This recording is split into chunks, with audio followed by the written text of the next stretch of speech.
Hello, everybody. Welcome to Video Games Are Hard, episode 16 now. This is episode 16. Hey, Trey. Hey, what's up, man? A bunch of stuff happened this past week that we want to get into. Most importantly, Sora's in Smash now. So I thought you were going to say, most importantly, you beat Vanquish on God hard difficulty. I did also do that. Which apparently is harder than all 3 Dark Souls games combined or something. That one boss fight is that hard. It's a lot. We'll get into that later. Yeah.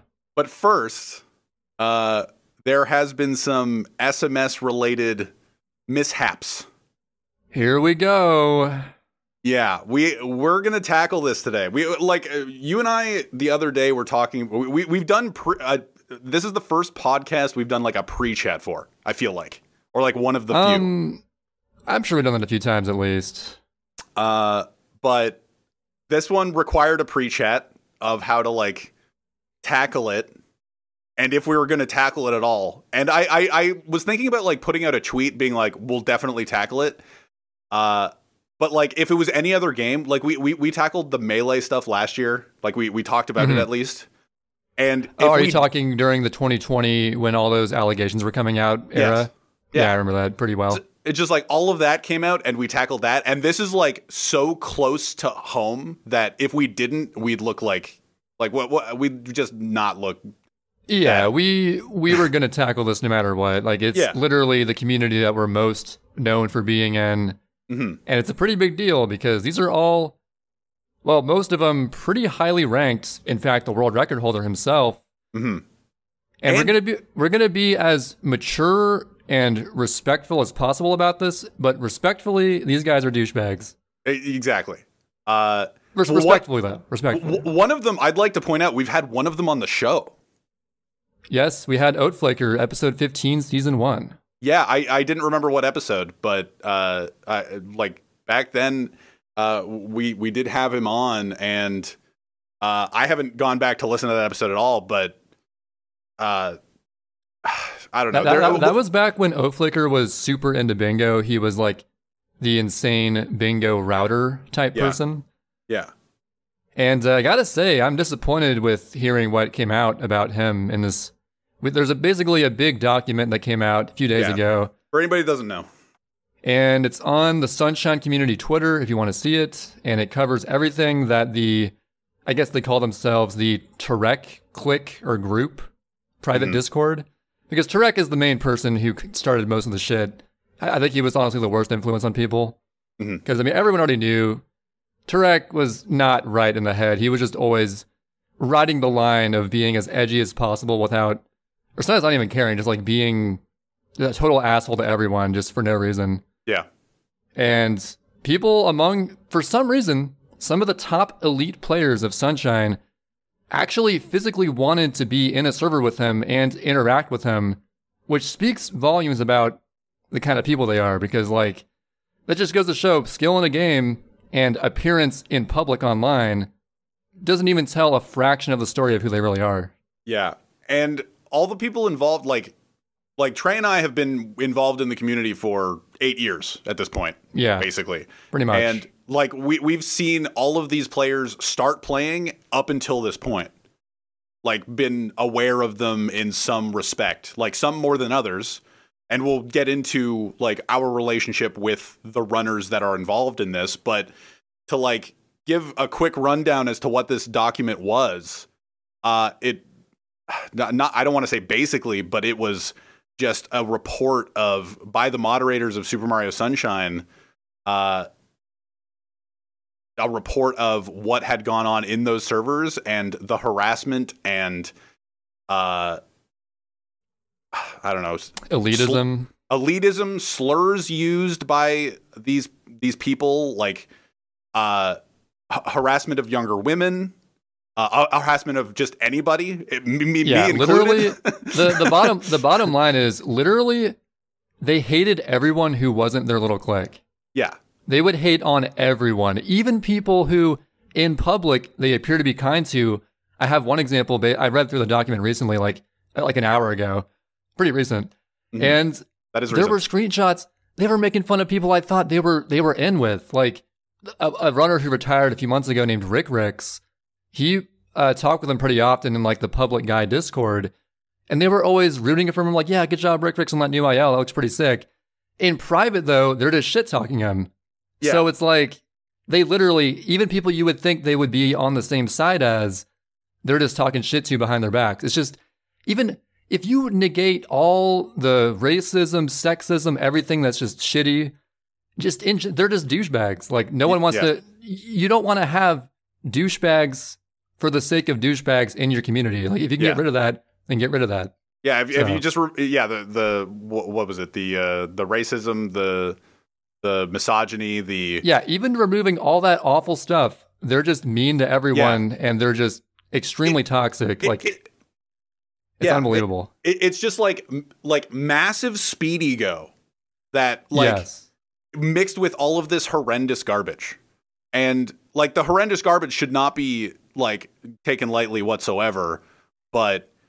Like it's interesting going through some of the screenshots because like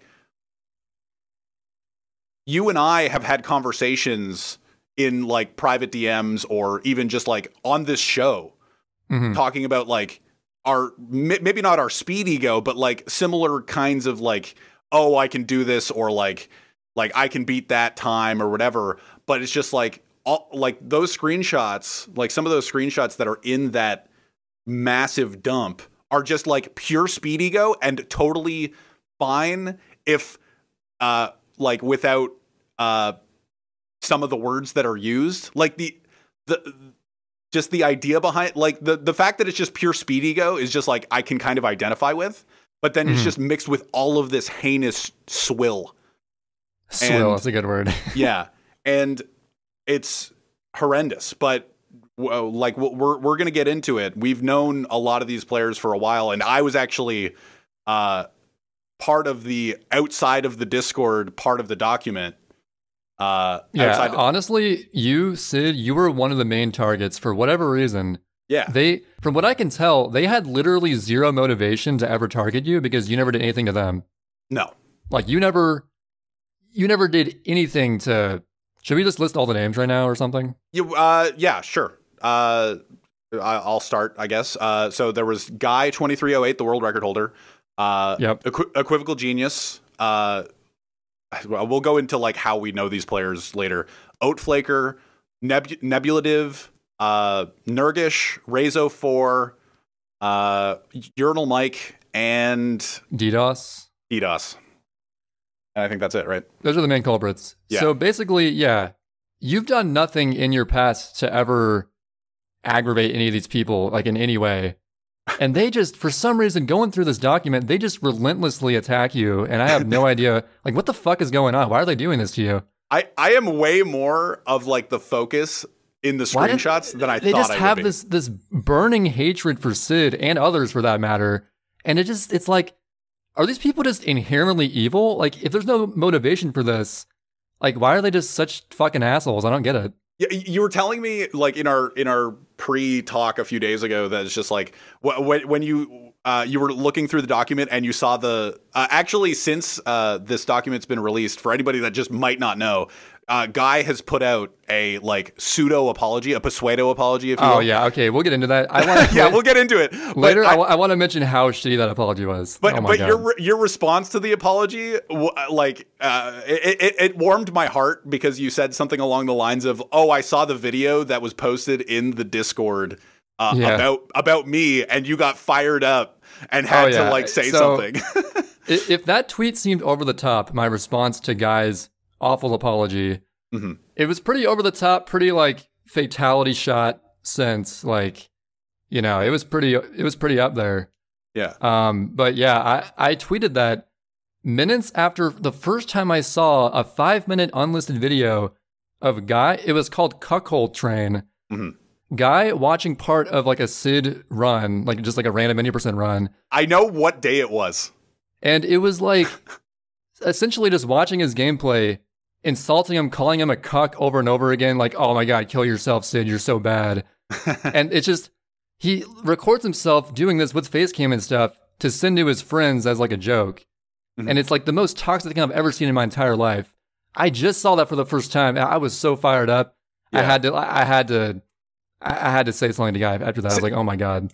The thing Fuck is, this morning, I thought it through. Like I was talking to one of the moderators about a lot of different things, but one of the things that was brought up is just like that video specifically, and I was like, oh wait, I keep like a notepad of all of the times that I've completed. Yeah, like with all my no resets and stuff, I can figure like, and it was an any % run because I'm just like I do like a handful of those ever. Yeah, you do like one every 2 months. and I went back to look at like what day it was. It was April 15th. Okay. April 15th, before I started doing the True All Hundo dedication, is what day he like took from. It was the day before I PB'd. And I'm just like, but yeah, that whole video I didn't know existed. But to like bring a little bit more context to like my involvement, I guess. I think Sid's gonna have more to say than me in general because he was targeted a lot more. It's not. I don't think so. Like there were to cover everything that was targeted at me in this document. Again, the document doesn't cover everything, but like it's whatever. Like they scrounged up. I guess. Yeah. All they had on me was like a video of me failing Serena 3 alive. Dude, that video. I thought that was kind of funny, to be honest. Yeah. It was just like, but it's silly because it's essentially took a video of me just like failing Serena 3. Yeah. And it's funny because you could literally make a video of that of any person in the world playing Sunshine. It's just like you can cherry pick moments of that from anyone, which is kind of funny. But like, and I've talked about that video with so many people. Like, I linked it to you like really early. I was just like, oh, here's a video that they made. But like, separated from all of this, that would be genuinely kind of funny. Yeah. Like, it wasn't really that mean. No. But yeah, there was that. And then for some reason, they always call me like a closet racist or something. Yeah, I don't know what the fuck like, that was. Yeah, Trey, the closet racist. And like, all right, it's funny coming from an actual racist, but okay. Yeah. Cool, I guess. What was the thing I wanted to say there? Yeah, so like for the record, we don't condone any of the like we've been saying heinous garbage, whatever swill I said earlier. Swill. Yeah. We don't condone anything that they did. We'll be talking about a lot of the things that we're involved with and how we interacted with these people. Like our perspective on this whole thing or them. Yeah, we're not just going to only rehash the document because I'm sure many of you watching this have probably seen the document. Yeah. We're going to give our own perspective having known these people throughout their whole time being in the community. Yeah. Since we've been around for so long. So and just so you know before we get started, it's fucking horrible. A lot of these are terrible people. Specifically the things that they did about or around women. Oh, God, it's absolutely disgusting. If you're a woman playing Sunshine, I am so sorry. Well, not even that. It's just like, it's not even that. It's just like the interactions that specific members had with underage women and... Oh, there's that too, yeah. The acquiring of nudes and sharing them within the Discord. Oh, we're getting into that now. No, I just want to like acknowledge that it existed. We won't be going into it. Oh, we're not? Because, we mentioned it. That's all we really know, right? Well, we know, like, who in particular is probably a pedophile. Yeah. Yeah. And it rhymes with Sebulad. But the gist of it is that Nebulad, on an alt account, it was some, like, I don't know what server it was. I didn't read into it too much. He was, claimed he was jokingly doing this disgusting thing like asking for nudes and stuff from an underage person. Yeah. And it's up to debate whether it was really jokingly or not. I think, it's very questionable, all I'm going to say. Yeah, figuring out what things are jokes is very tough, but whether it's a joke or not, it's still awful. Yeah, the idea of being able to type that and send it and be like, lol, is... Yeah, it's like... you should send me some thigh pics. It's like, not really though, just joking. Yeah. It's like, no, you're weird. Fuck you. Mm-hmm. Just stop.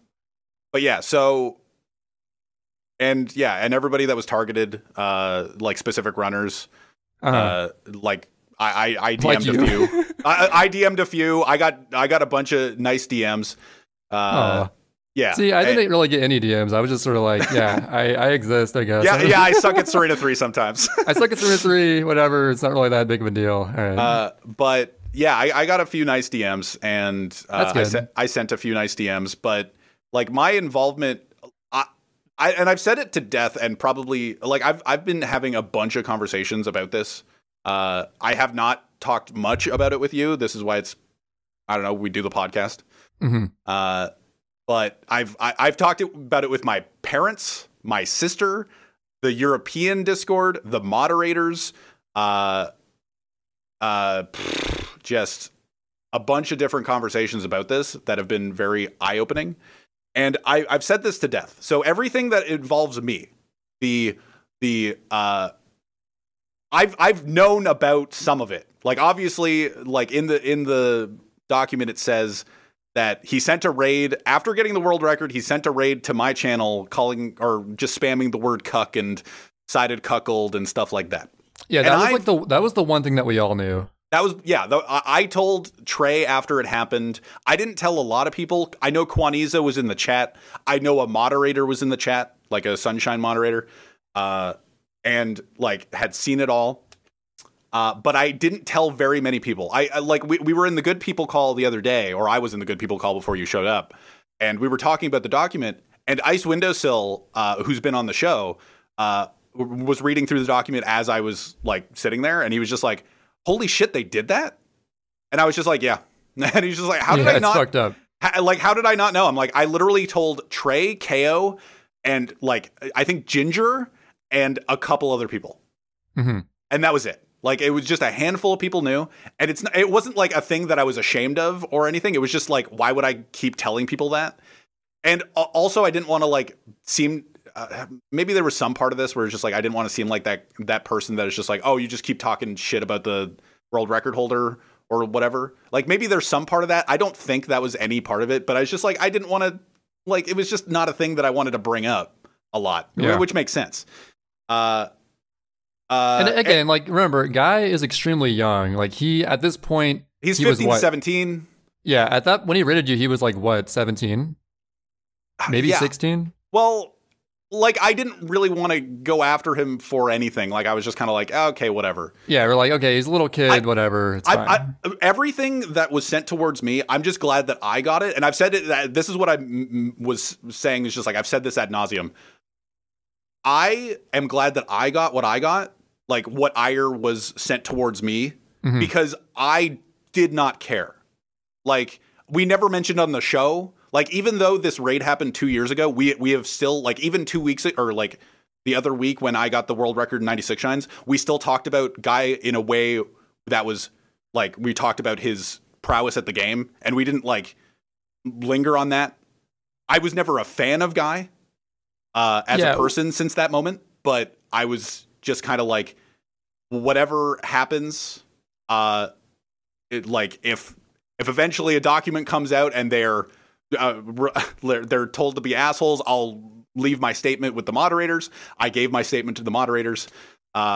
Just like, this happened. Do you want to be anonymized? No, this actually happened. Like, this is just true facts. It's not like you have to go in like, oh, he felt like shit or like my feelings on the matter. It just happened after he got world record. He decided to sully his moment by sending me a cuck raid.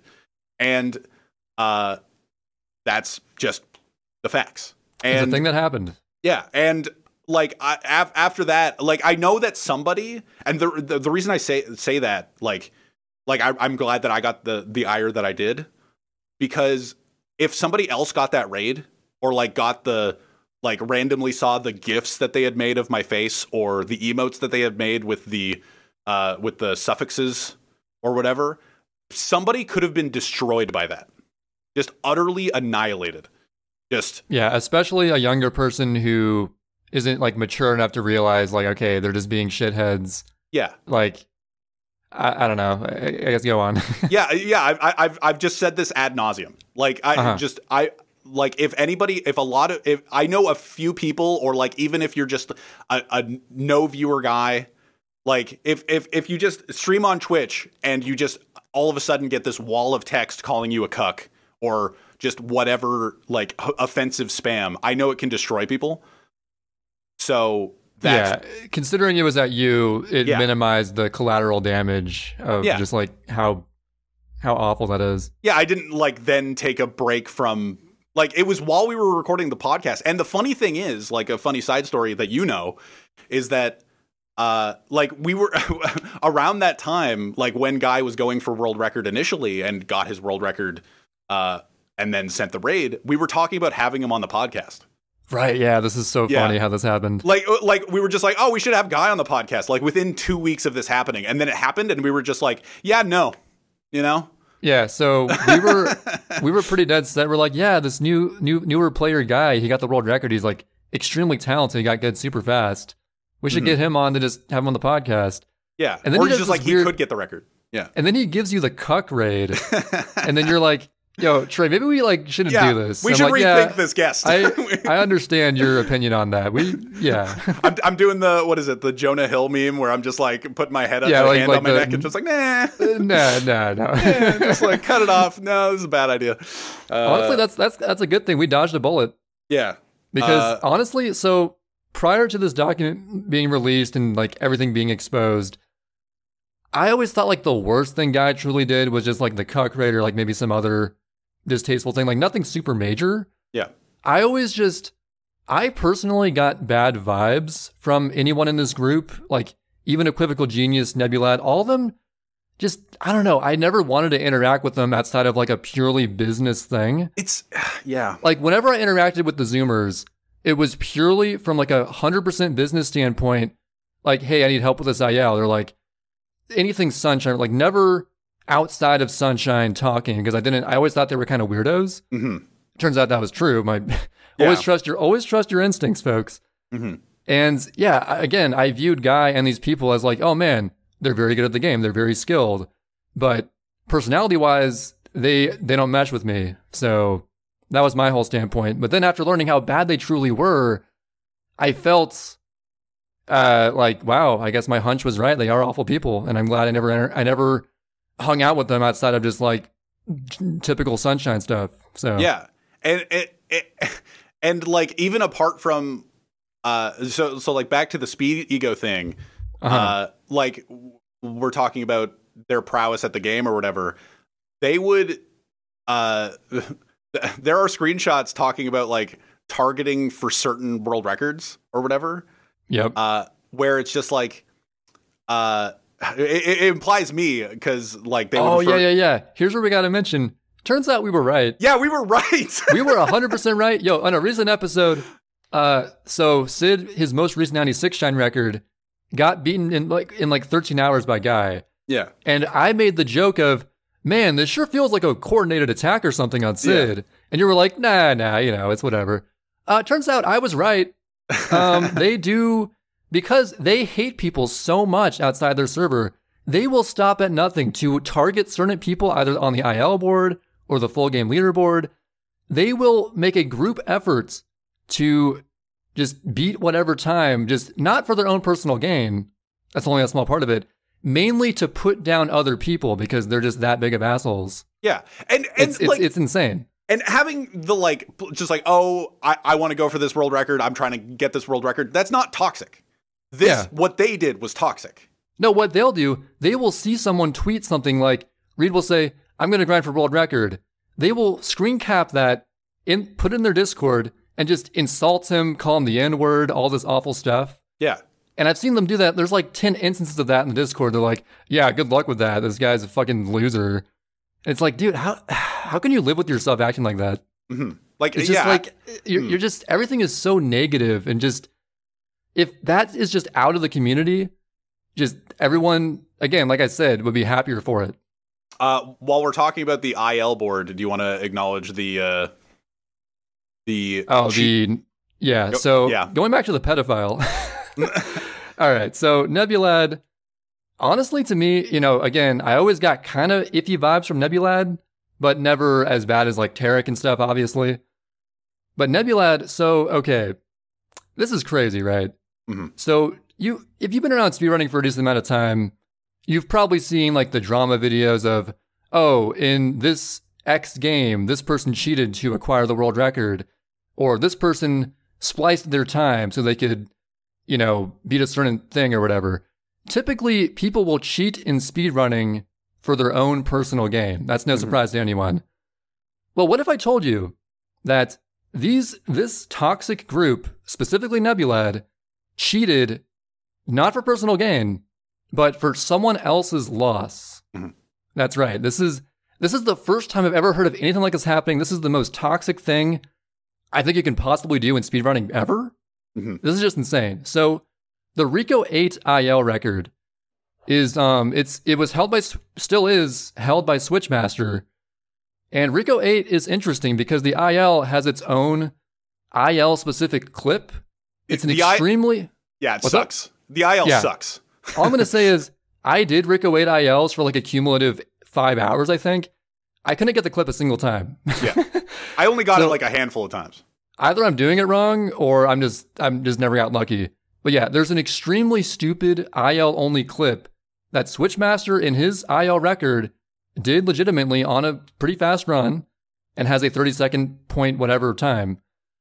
And so the Zoomers, because they didn't want Switchmaster, poor Switchmaster, they wanted to make sure Switchmaster had no gold medals on the IL leaderboard.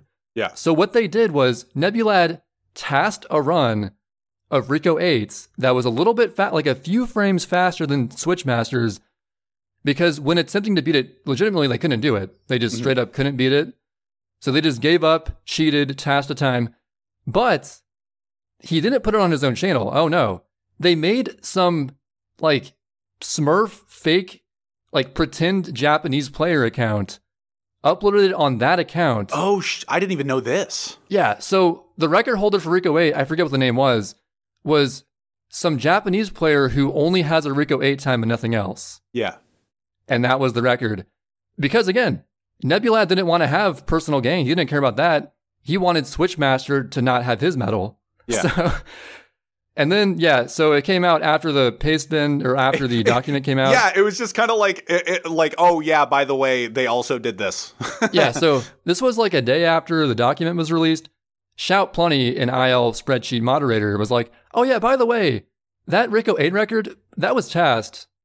And it was like Nebulad had the video and like Guy recorded it on his side and they posted it like on that fake Japanese account.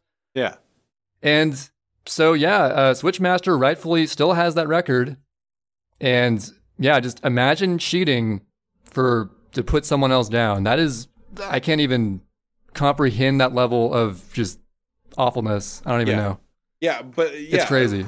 Like there are some people that we haven't mentioned, like we mentioned Nebulad and we mentioned Guy and we mentioned Equivocal Genius a little bit, but like there are people that we haven't mentioned that are just like littered within these screenshots of just like like that we knew. Like the one person I didn't know, this guy named Rays04 was in there. I don't know who that is. I still don't know, but he was just in there. He's just an asshole too. Fuck him. Yeah, I guess. But like people, so I guess this is a good time where we'd like go into like how we knew these players. What's interesting to me is that like way back in the day, like 2019, early 2019, when I was on like the 96 Shine record grind initially, Equivocal Genius was in my chat like almost every day. Oh yeah, Equivocal Genius. I think he just went down a dark road, honestly. Yeah.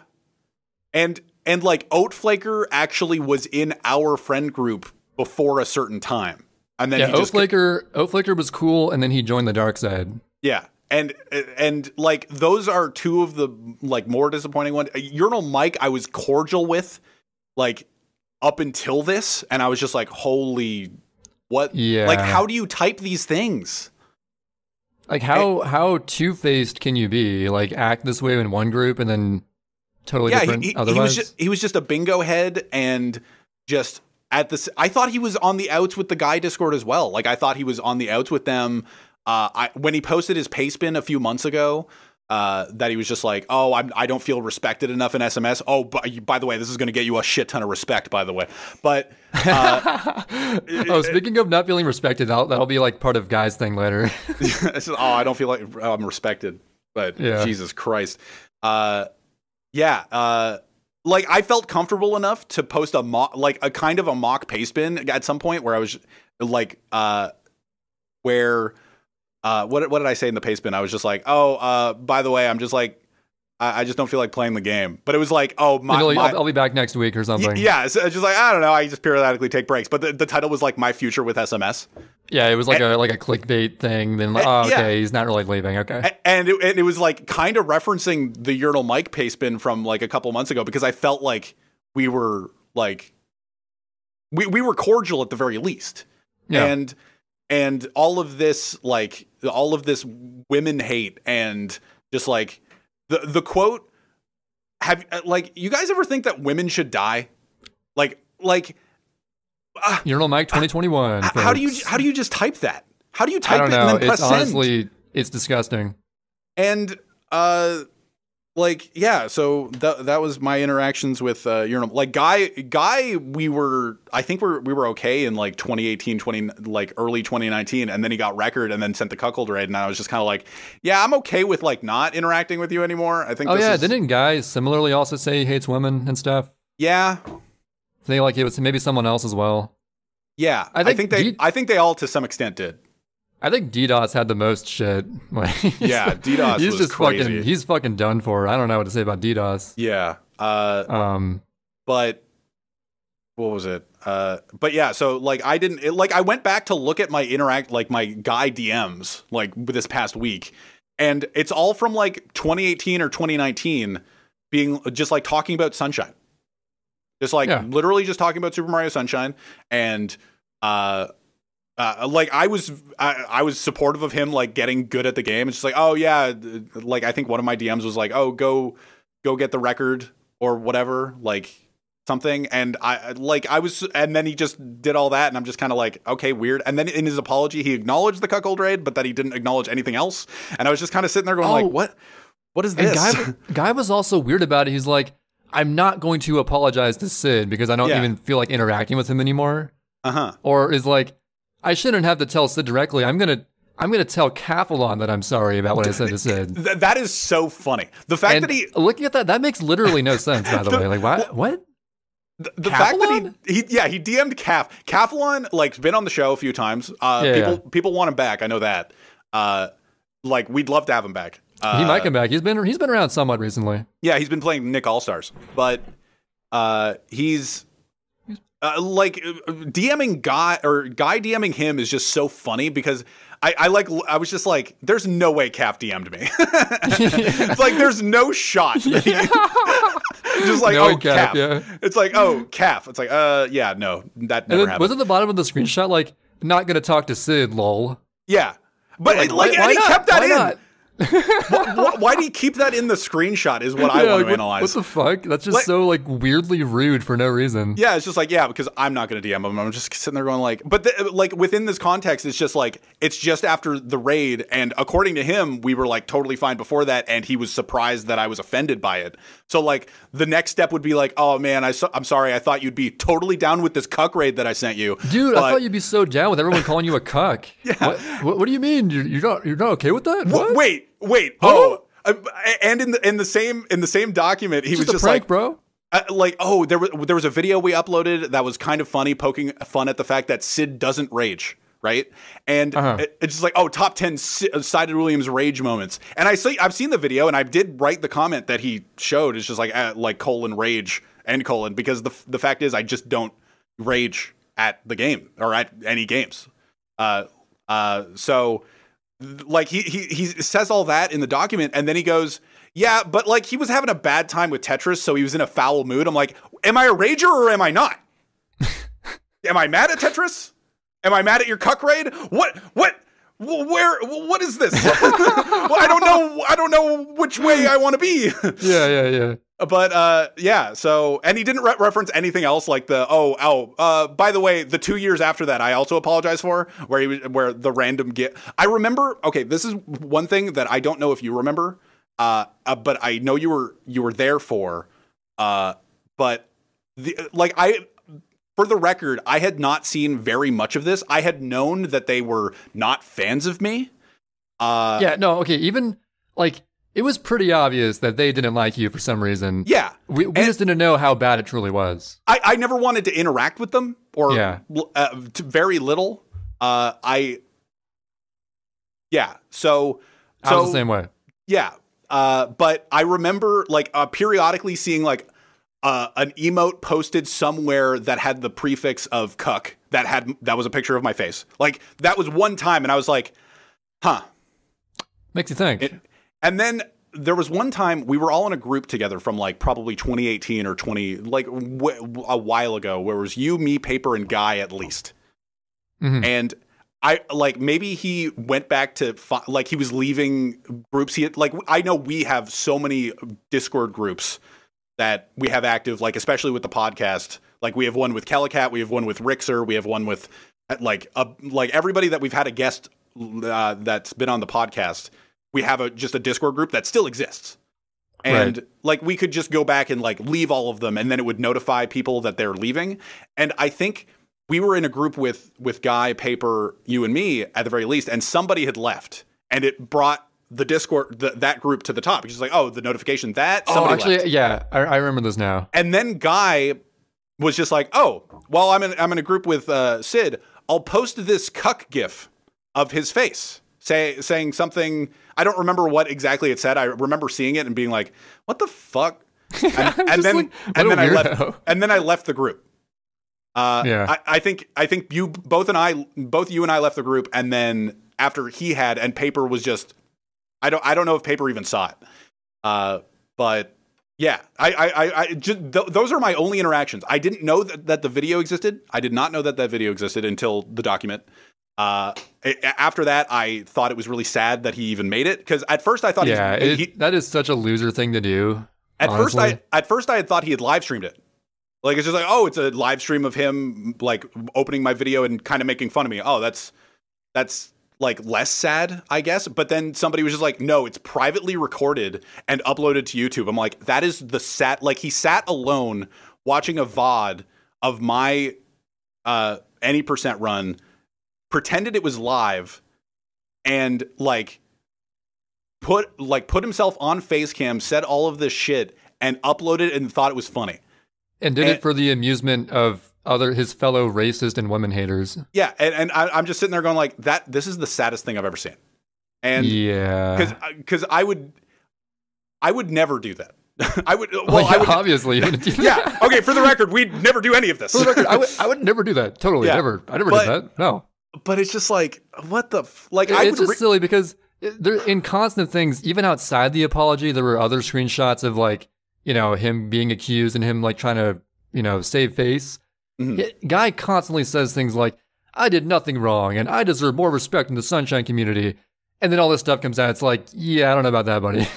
Can we acknowledge the fact, okay, like this isn't like an attack or anything, but his whenever he like tweeted out about like a PB or something or whatever and like spammed all the hearts and was just like, so annoying. Thanks everybody for the support. It wasn't even fucking annoying. It was just like, whenever I read one of those tweets, at some point I stopped following Guy because I had realized that he had unfollowed me. And I was just like, why am I seeing all these like, 113 number 27s? Like, I don't care. And so at some point I unfollowed it, but, all of those tweets read like he was just posing as this, like the PG streamer, like the super PG streamer. And it felt so disingenuous to me because I had known, like, I had interactions with the guy. I'm like, this is not. Yeah, Guy. He was doing all the stuff for like exclamation point partner push. We can get the record this time, guys. 113 counter, blah, blah, blah. It's like, how's that partner push going now? No. Probably not too well. Yeah. And so that's what I want to acknowledge. We've had interactions with these people. We are totally okay with not interacting with these people. We barely interacted with them at all. Again, my only interactions with them were I would go to the Guy Core like maybe once a month with a question about a specific IL, purely business, and that was it. So. I know that I was banned from that Discord.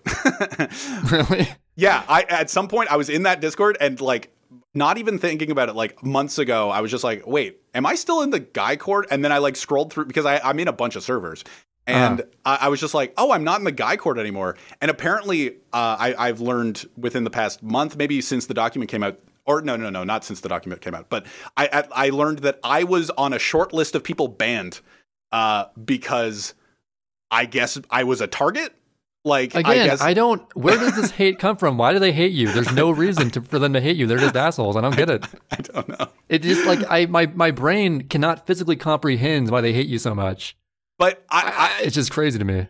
So is there anything else you want to like tackle specifically? Okay, well, I gotta say, I'm actually in the guy Discord, still in it right now. Yeah. It's now there's only one text channel called Arl now, and there's there's still like 70 people in here, but yeah, there's nothing posted in here, so. Yeah, pretty dead. You're gonna get banned. So basically, the thing is, Guy's apology was terrible, right? Yeah. But no matter how good his apology was, there was really not coming back from this. No.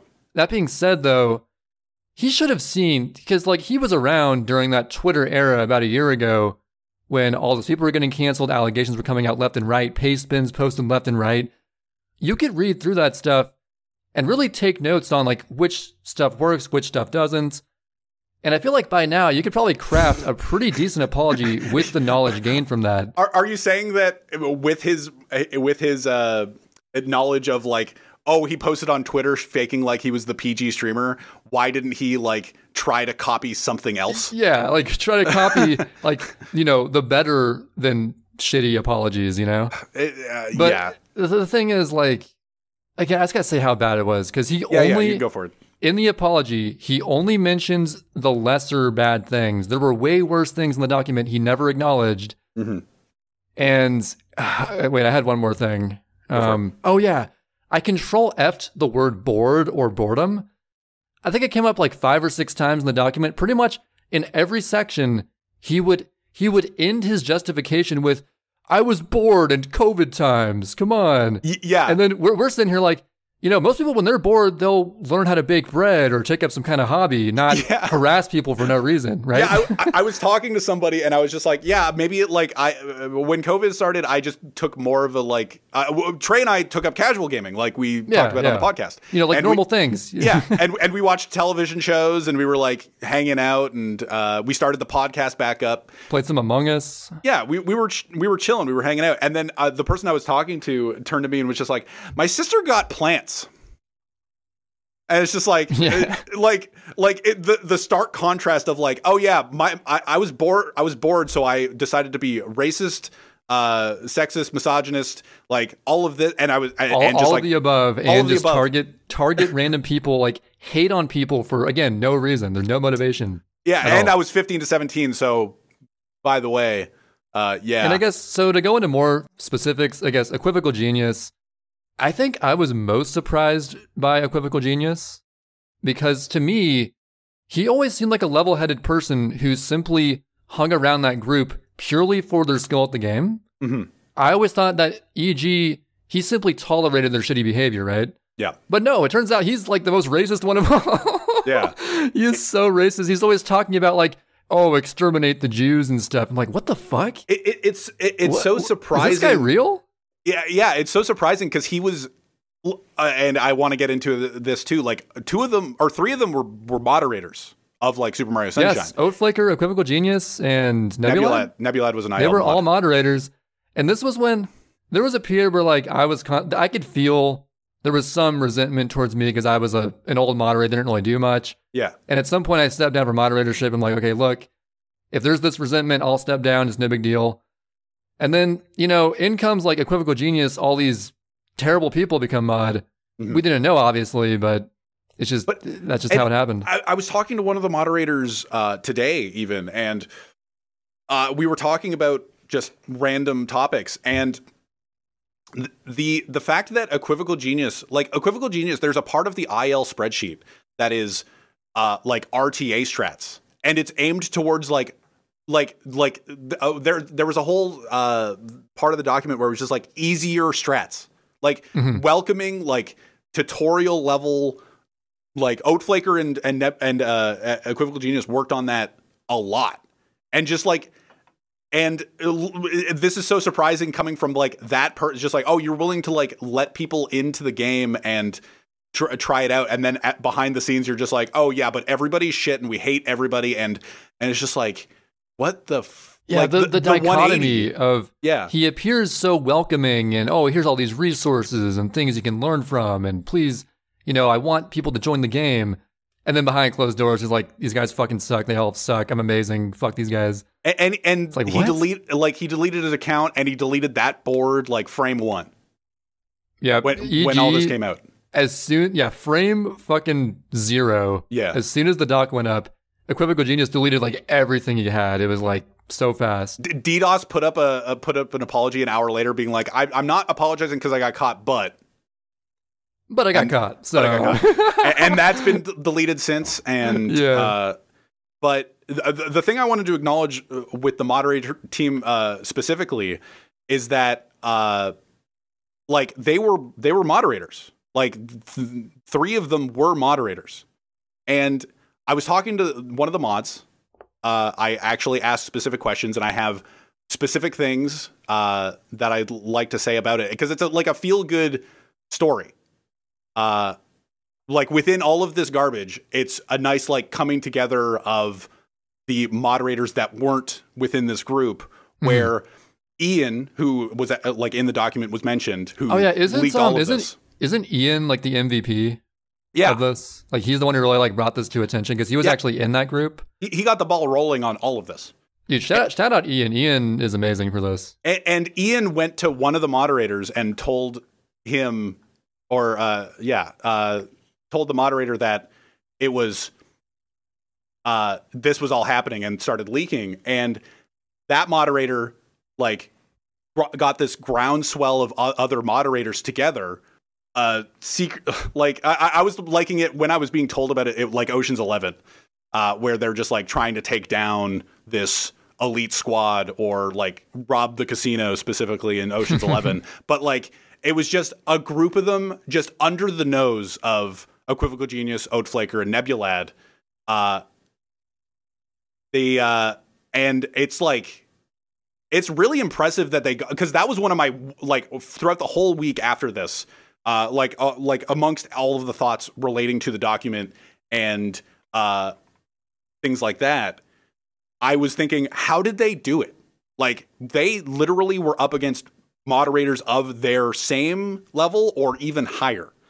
So, because I know 2 of them were leaderboard mods and one of them was an IL leaderboard mod or even verifiers. I don't even know. But they tiptoed around it. They were in like a side Discord channel and they acted like nothing was wrong. Wow, this is actually like the craziest heist of all time. Jesus. Yeah. And because they couldn't interact, like they couldn't be like, oh, hey, there's this whole thing going in the Direct Discord. Like just type it in the moderator channel because Equivocal Genius and Oatflaker are there. And right. So they couldn't do that. So they had to make this separate group. And I just want to take this moment to like appreciate the moderators for putting that effort in.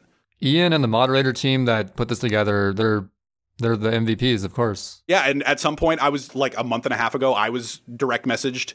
I didn't know how they knew about the cuckold raid or anything else. I guess some of the screenshots had mentioned me by my pseudonym, and see, I knew that something was going to come out from this because you mentioned that whole them knowing the cuckold thing to me. I was told not to tell anybody, but I told Trey. But like, I didn't realize it was going to lead to anything like this, but here we are. So.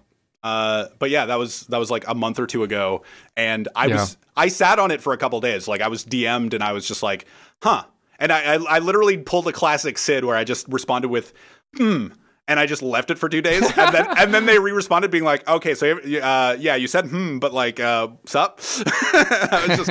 But I wasn't like, I was just kind of thinking about it. So eventually I did respond with basically the statement that they used, and everything came out from there. But I wanted to take the moment to appreciate the moderators and their work, and like the tiptoeing around, and like this probably was a lot of effort. like compiling it in such an organized fashion and releasing it in such a such a bulletproof document. Yeah, and without any of the moderators knowing. It's just like that part of it just blows my mind that they were able to do it without anybody knowing. And yeah, I just wanted to say that. Amen. Yeah. And then closing thoughts, I guess it is very unfortunate that many of these players, I mean, Guy, pretty much the best SMS player of all time. No one can really deny that. Mm-hmm. And like Equivocal Genius is the best ILer of the game. And it sucks that like such good players it comes out that they're just terrible people. Mm-hmm. And it looks very awkward at the moment on leaderboards. There are times they're still on there, but they've been anonymized. Yes. So it'll be like Anonymous 6, Anonymous 7, Anonymous 8, etc. I'm just glad that none of the group other than Guy was good enough to get into like top 10 because it would look so much worse, but they weren't good enough. So agreed. So the only thing is, and it's nice. There's this like little groundswell now. Like Tobo tweeted the other day. He actually PB'd today. Japanese player Tobo from the 80% world record history video and everything else, Sunshine related. Quota. He quota. It's been a while since I said that. It's been so long. By the way, I didn't mention this when it first happened. A few weeks ago was the 4-year anniversary of the 80% history video. Oh, really? I didn't know that. It's an old ass video, but there you go. So. But yeah, so Tobo tweeted out, the 80% board looks like shit. No, he didn't say it. Like, this is my like take on the tweet. It's like, oh, the 80% board looks like shit. Having the anonymous at the top, I'm gonna take it. Hell yeah! And then also we got Reed coming up. He's motivated again.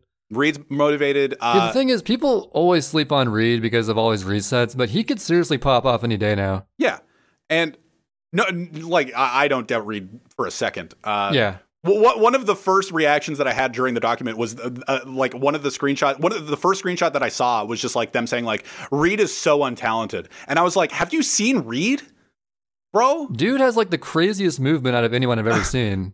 I was just like it shouldn't be the thing that offends me in that list, but I'm just like, really? They will find anything they possibly can to insult someone. Yeah. So I'm pretty sure for me, they just made up the fact that I'm a racist and went with that. Like, oh, Trey the racist. It's kind of like saying, oh, Sleepy Joe, or like some other thing, politically. Mm-hmm. Stuff like that. But like SB is gearing for world record in 120 still. Oh yeah, SB could easily do it. I'm in a good position. If I turned on the video game at all, I'm in a good position to take 96. So like, I don't think this will be like, any percent is probably going to be the hardest one to like overcome. Oh yeah, any percent. That record's going to stand for a while, and I think 112. It's not going to happen for a long time now. Hey, if Tobo PB today, and if that's other true, people come but back, like, who knows? 112 is a whole new story. Is all I'm saying. We're going towards that. But the last thing that I wanted to say. So like, it's nice that there's this groundswell, being like, oh, let's take the world records from these horrible pieces of garbage. Woo! And the moderator team putting all that work in, it's just, it feels great. But the one thing I wanted to say other than that was I had a conversation about this with my dad. And I don't really talk about speedrunning with my dad, but I told him the whole story. And like I had told him in the past, oh, I got the world record. You know how like I always preface my conversations with my dad like, you know how I play Super Mario Sunshine, right? And he's just like, oh yeah, because way back in the day, I had a conversation about Sunshine with my dad where he was just like, or at some point he just asked me out of the blue, have you beat Bowser yet? And I was just like, I still don't know what it meant. like, does it mean, are you done with that stupid game? Or has anyone beaten Bowser yet? That's the real question. Yeah, have you beaten Bowser yet? But, yeah, so I talked a long time with him about this. And I went through it all. And one of the things that he said that made me realize that like he had no idea what the fuck was going on was he said, I have it written here. Can't they make a new account and no one would be the wiser? Can't they just like leave and come back? Just like, oh, they were all like, everybody's anonymous. It's like, how did they get pictures of your face in order to make GIFs or emotes? I'm just like, I use Facecam. Like yeah. that's really easy for them to do. Like it's a really bad thing to do, but it's probably really easy. And he was just like, can't any of them just leave and come back? And I'm just like, no, because like Oatflaker went to GDQs and Guy used Facecam, and people probably know his name. People know of Nergish, like of his real name. People know of just also, like everybody knows a lot of things about these players. I know that I thought that this morning Equivocal Genius was totally anonymous.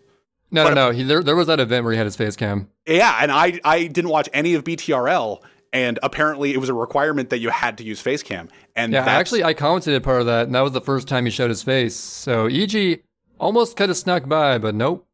And yeah, and so everybody to some extent is known, and I know that I've heard that there's some real world consequences, and I again, just like the document says, I don't inspire anybody to harass any of these people or whatever. Okay, if you're listening to this and you're fired up like I was when I saw the Sid video, yeah, don't harass these people. I mean, most of them, pretty much all of them are younger than me.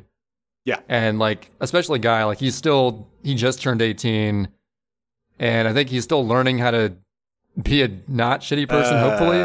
I don't know. Well, we'll see how that fares. Yeah.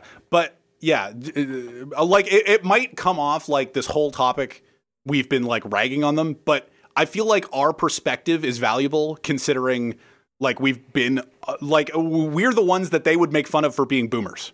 Like I feel like if we didn't acknowledge it, especially considering we have we have a very unique not perspective situation where it's just like we record a podcast every week and we talk about drama in whatever gaming circles that exist. We talk about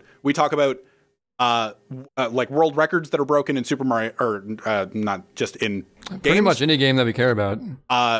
We just talk about a lot of gaming related things, and if we just went, oh, we're gonna go dark this week. Oh, I beat Vanquish God Hard mode, and Trey's been still playing Celeste. That would feel very disingenuous, and and we have a perspective on this. Especially me being mentioned in the document and Trey being bad at Serena 3. Yes, I'm very bad at Serena 3. Every time I do Serena 3, I just like can't get through there. It's crazy. It's like it's glass. Yeah, how do you expect me to go through glass? That's like physically impossible. What the fuck? Bro.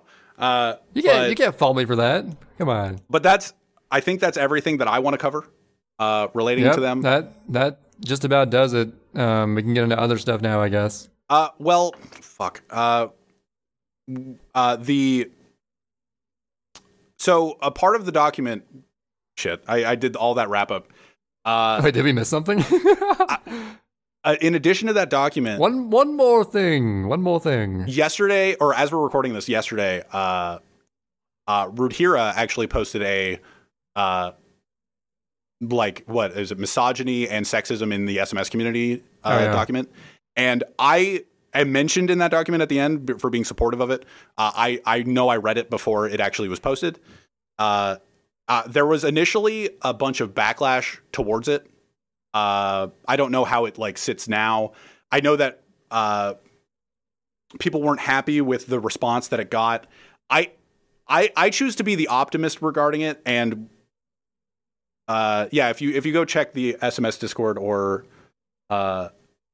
if you go check the SMS Discord, it's posted there. Yeah, but it just acknowledges just a lot of insensitive. It's a lot from the Tarek Discord, but it's also responses to like the Tarek Discord afterwards, where it's just like, oh, and just using derogatory language towards women in just like a slanderous way towards them. And it's not the most mature thing to do. And like, you understand where people are coming from, but at the same time, it's not an excuse.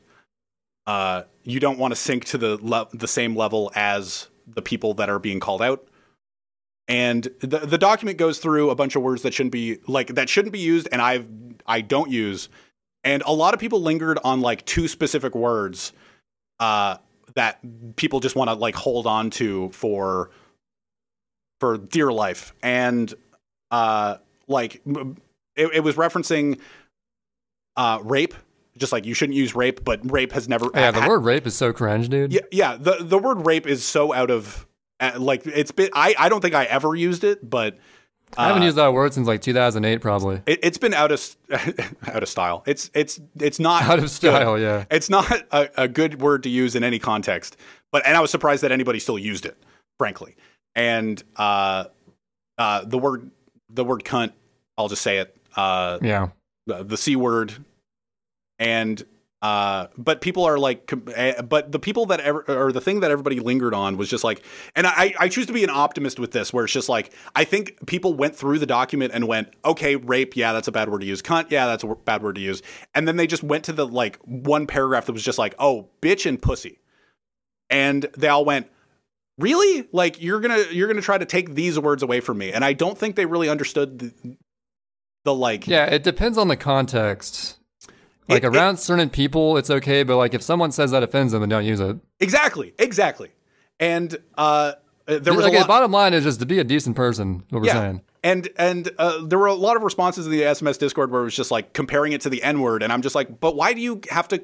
Like, you don't have to compare it to a different word. It's just like, oh, this one's, and I likened it to the Rotten Tomato meter in one of the conversations. It's like, yeah, one movie can be 5% and one movie can be 55%, but they're both rotten on the tomato meter, you know? And do you know Rotten Tomatoes? Yeah, of course I do. Okay. I watch movies. Yeah. I know that they unfairly gave Tenacious D, The Pick of Destiny, a rotten rating. I love that movie. Fuck those guys. Anyway, go on. Yeah. So, to be welcoming or to make somebody feel safe within a community is maybe gonna have you not use certain words. I know that I'm gonna make an effort. I looked through Trey and I's DMs and I use the word bitch a lot. Oh yeah, I call Sid a bitch all the time. But we're cool with each other though. Like it depends on who you're talking to, obviously. Exactly. And exactly. And it would be nice to make everybody that could potentially be within the SMS community, considering we've been in the SMS community for as long as we have, to make it feel welcoming for everybody that like. It's funny that we're doing this and like not taking the stance, but like. We're basically here, dear viewer, to be your parents and tell you how to be a good person, right? Because your parents didn't tell you enough, so we're here to do that for you, all right? Like we've been not on the outs with the SMS community lately, but like we haven't been really that involved. Not gonna lie, ever since these talk to people got banned, I might interact with them more because it's like, oh, good, these shitty people are gone. Yeah, I found myself actually DMing in the IL document. Where it's just like, I would never say anything before because I saw like people that I didn't like, but I was just like, oh, hey, how's it going? During my recent 80% stint, which I will return to soon because I'm almost done with this video, I would never interact with the Sunshine community. I would just play the game to play the game and be like, the community's kind of weird right now, so I'm just not going to talk to them really. Yeah, and that was that. Go for it. Sorry. I said that was that. Oh, so. That was that. But I recently I said like on Twitter, and I've apologized for it. I don't remember what it was in response to. It's just like, oh, the SMS community is a big thumbs down, and every now and then it's referenced, and I'm just like, yeah, I was a dummy. You can make fun of me for making that statement. And before this release, I would kind of agree with that. But like, I know that Shout Plenty had like a response to it, and I was just like, oh yeah, you're right. Like I said that everybody except the bingo community is a big thumbs down, and which is wrong. And I find that after this all came out, I've been more involved, which is nice. And cool. I would prefer it to feel more safe for everybody involved, whatever gender you are, whatever class you are, whatever you identify as, be welcome within the SMS community. And that's and this is kind of random, but don't shit on someone for taking a longer time than you would expect them to achieve something. That's just like, why would you even do that? Yeah. Because if anything, taking a long time to achieve something than getting it feels amazing. It's like, oh man, I spent a year grinding this thing and I finally got it. Let's fucking go. But then, if this group saw, they'd be like, oh, this loser taking so long to get this time. Why does it matter how long it takes to get something?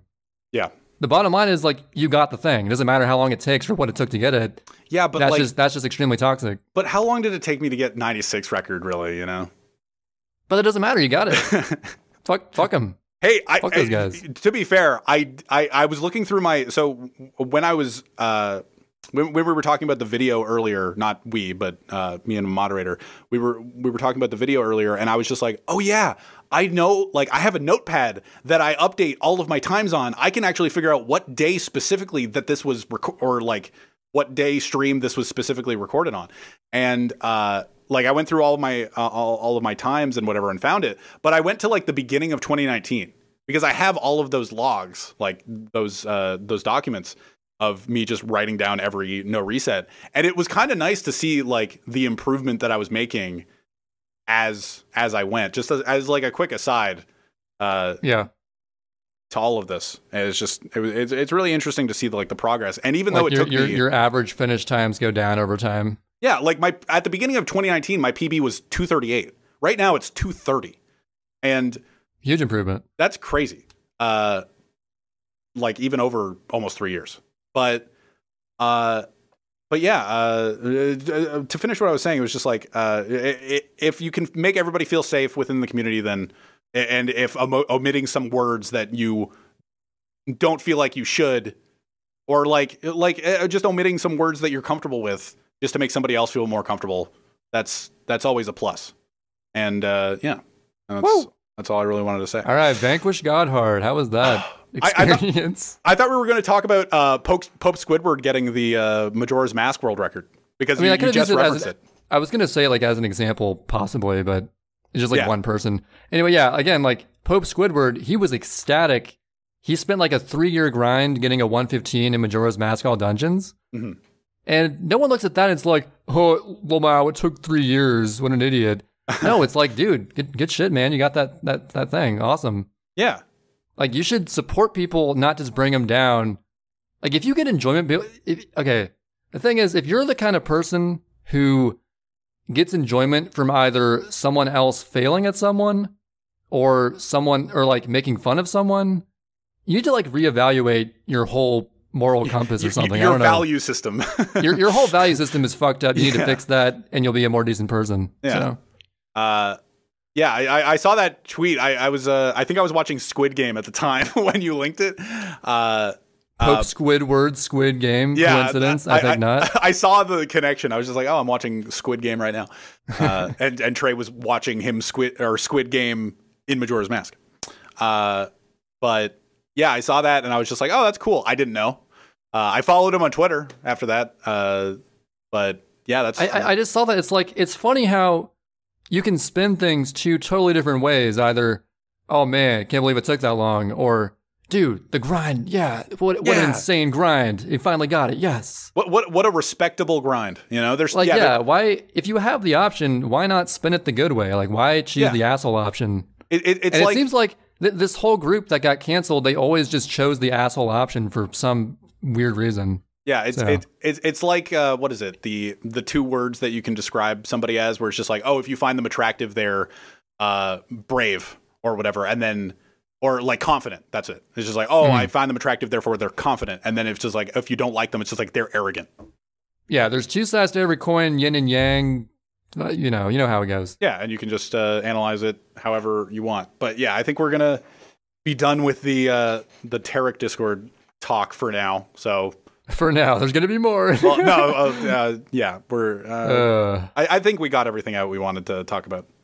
Yeah, again, if you have any questions about how we feel about any specific stuff we didn't cover, you can leave a comment below on the YouTube video. Oh yeah, for sure. We read all the comments. So. Yeah, and we'll respond.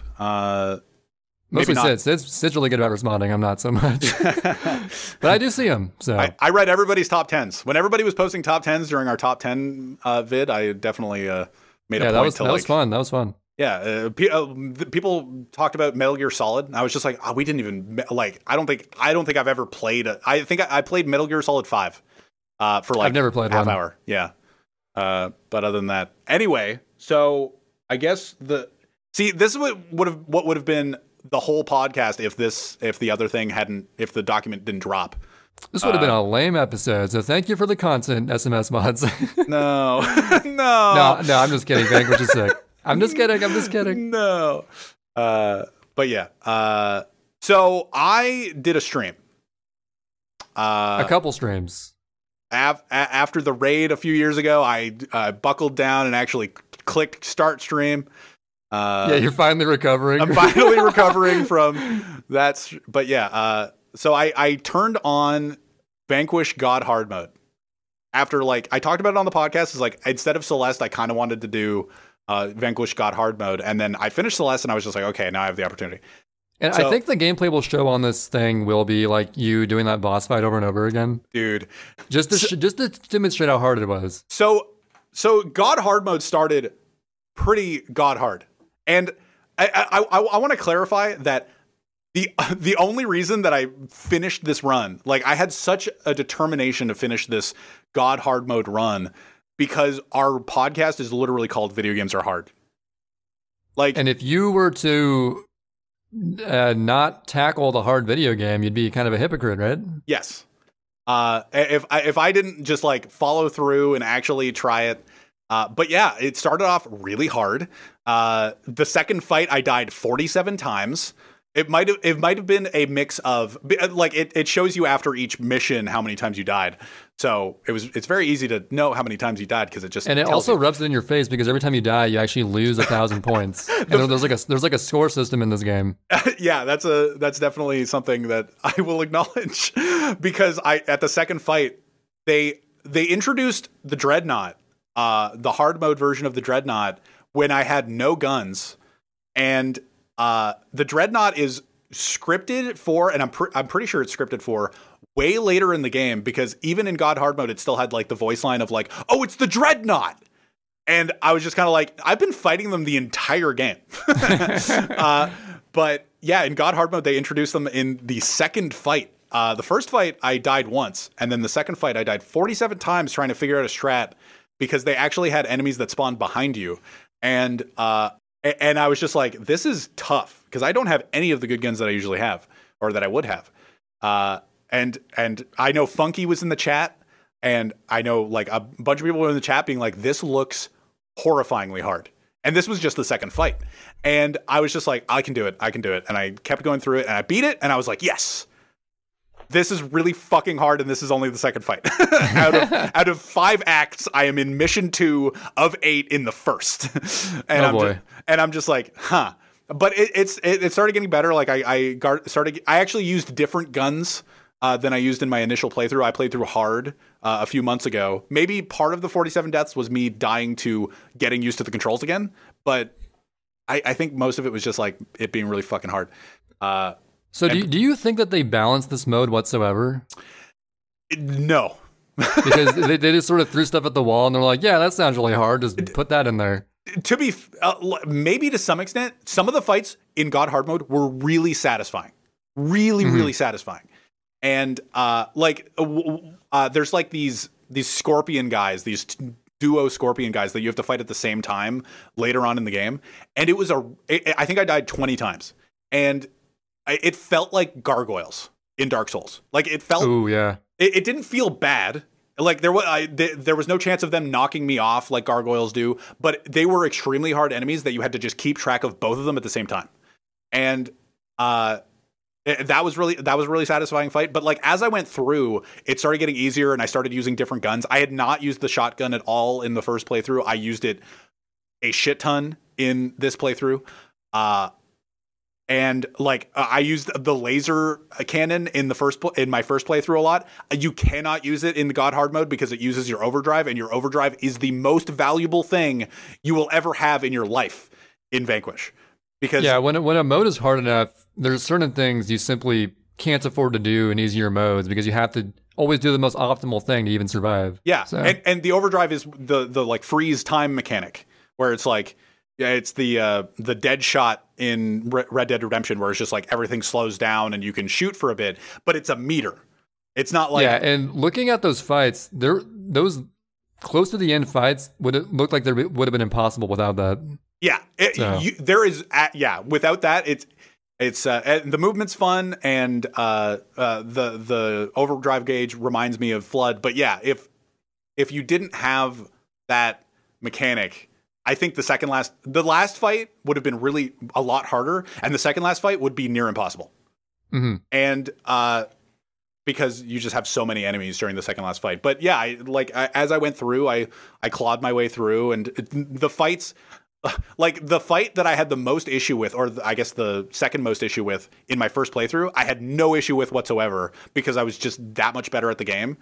And like I think the fight that ended the podcast where we showed my Vanquish gameplay the first time, that fight was one of the harder fights, and it was like 11 deaths in hard mode. But I think I died like twice, maybe in God hard mode, or once.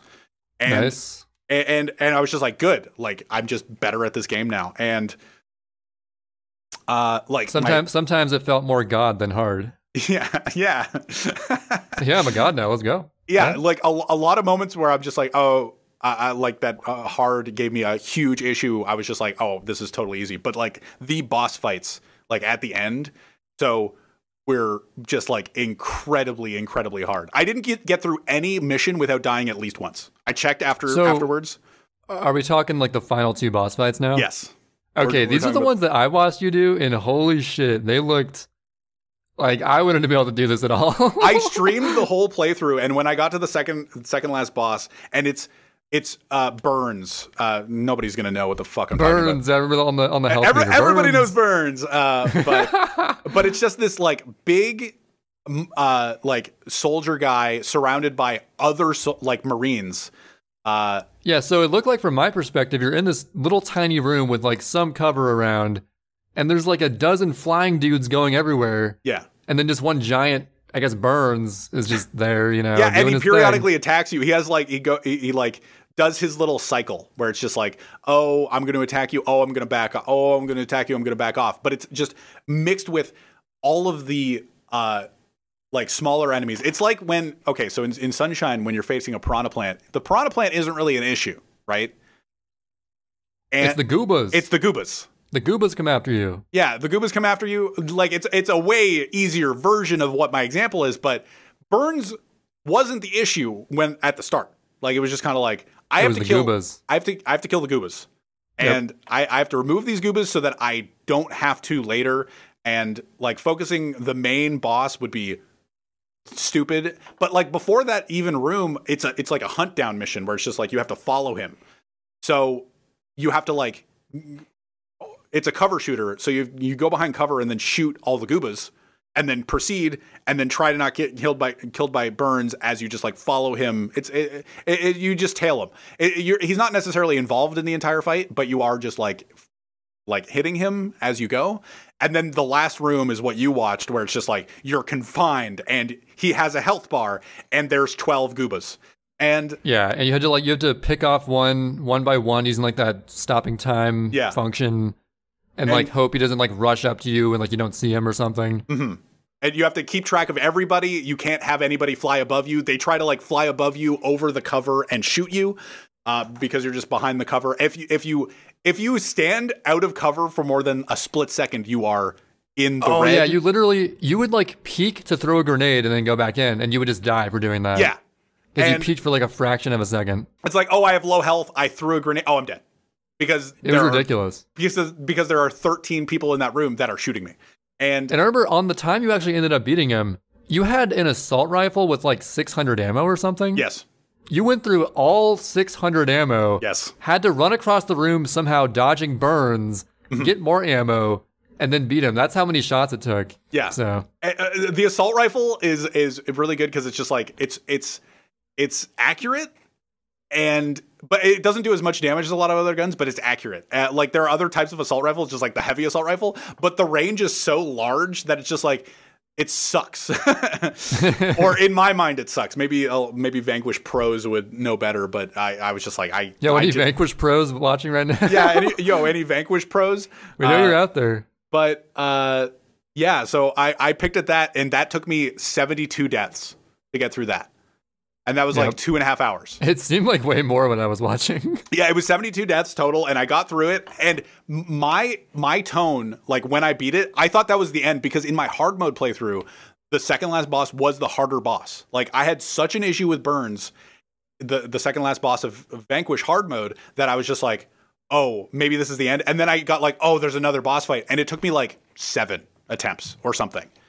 Mm-hmm. But in God hard mode, the final boss is so incredible. It might be the hardest boss of my life. And damn, KO was coming in to I streamed. So after I beat Burns, I was just like, okay, I'm gonna try to beat this tonight. And it was like 4 a.m.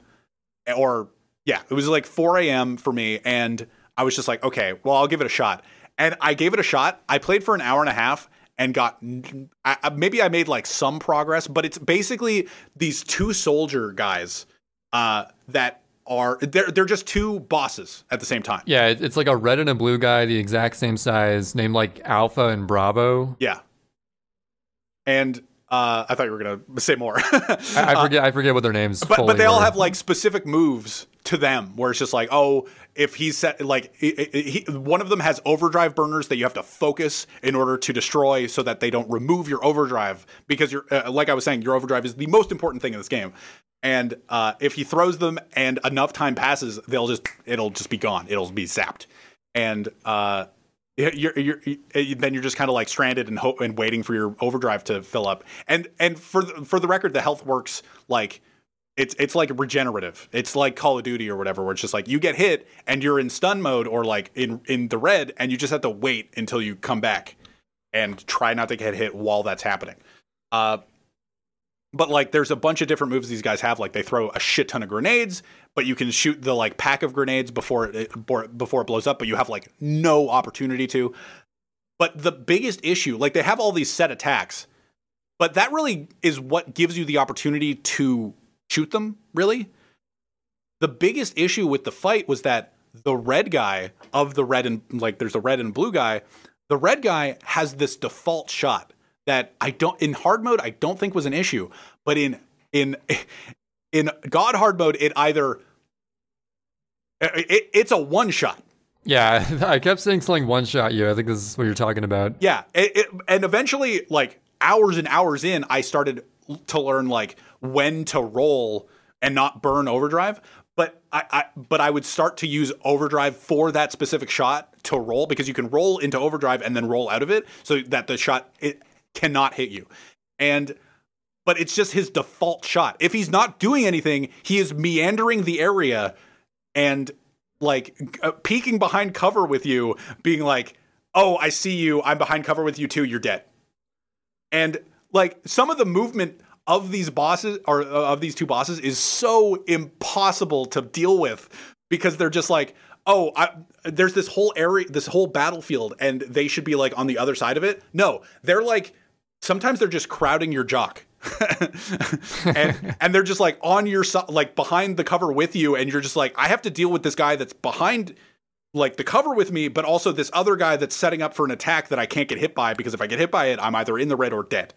And so it's sort of like the twin Rova fight in Ocarina of Time, where you're trying to like reflect their fire beam into the ice person, but sometimes they're like too spread out for it to be possible. Yeah.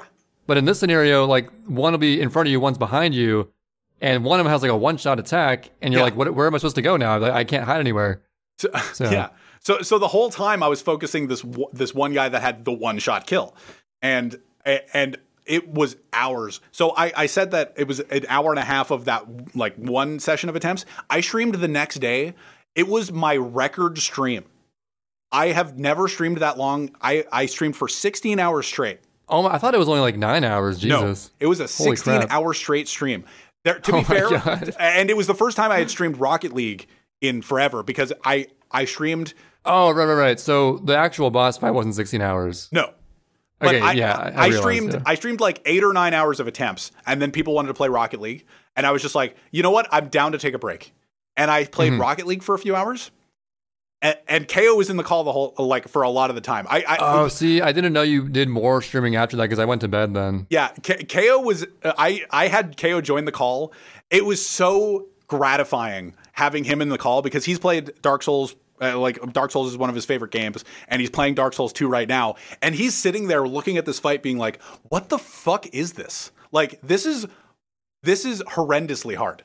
And I'm just sitting there going like, I'm just trying to beat it, man. I just need to get out of this. And like the thing that was pushing me through it was was just like, we have a podcast named Video Games Are Hard. Also, it wasn't not fun to play. It was just like, sometimes it was just so unfair. Also, you knew if you didn't beat it soon, you just like never get around to it. Yeah. If I quit then, it was just like, and I knew it was the final boss. Like, if you quit now, you'd pull a me from my childhood. Yeah. Where I get to like a final area and don't actually beat it.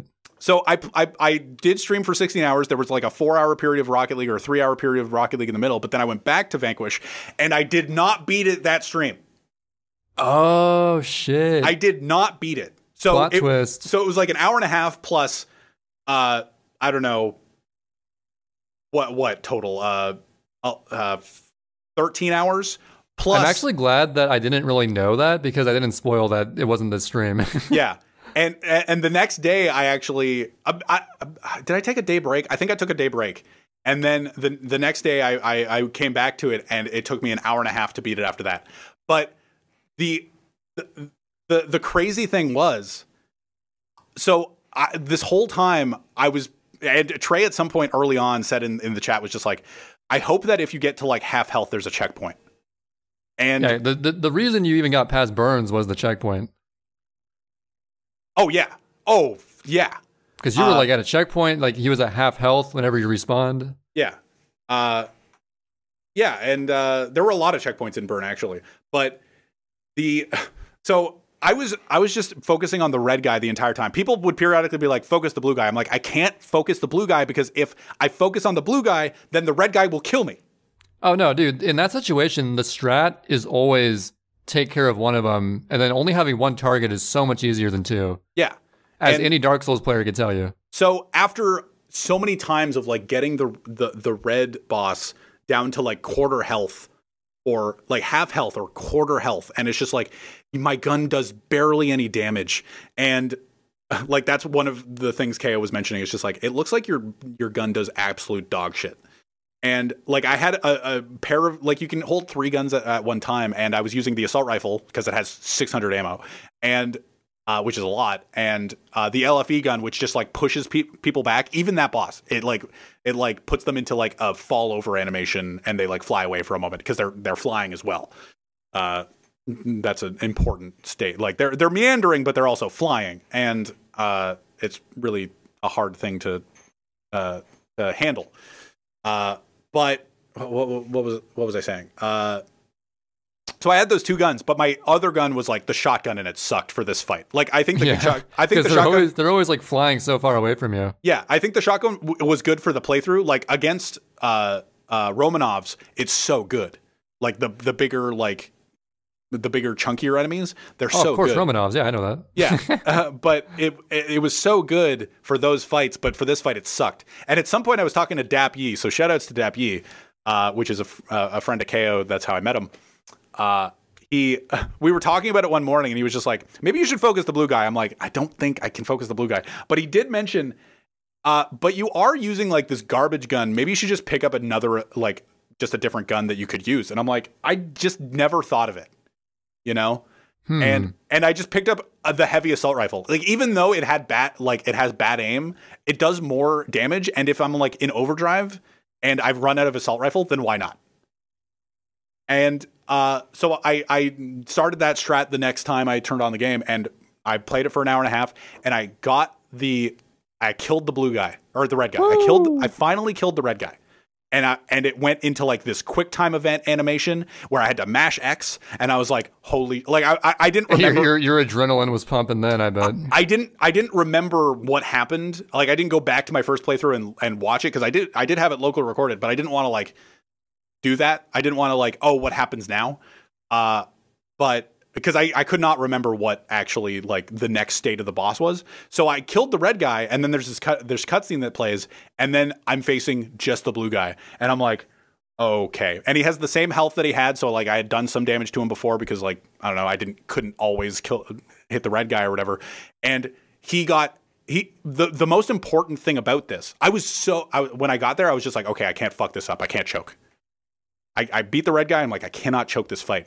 And he gets like a mix of all of the moves. Like he does every variation. He doesn't do the overdrive burners anymore, which is very important, or that I noticed. I don't think he did them once. And he doesn't have the default shot that kills you in one shot, which is just like, holy shit. I think that was the most annoying thing from what I saw. That was always killing you. Like, if you had any damage whatsoever, like like, I don't think it was a one shot, but I think it was if you had been touched by anything, you were dead. If your screen was even the faintest bit red, you were dead. Not even that. I don't even think that. I think it was just like if you just had been touched by something. Like if at some point an arrow had been like, oh, you got hit from this direction within the past like 10 seconds, you were dead if you got hit by that. So there's like always some permanent damage done to you? I don't no. It's like it takes a while to get to regenerate. Okay. Especially in God Hard mode, baby. But I don't know the specifics, but it was definitely like that. And so he didn't have that move. And there's like a thing about it didn't even really affect anything, but I was using overdrive the whole time.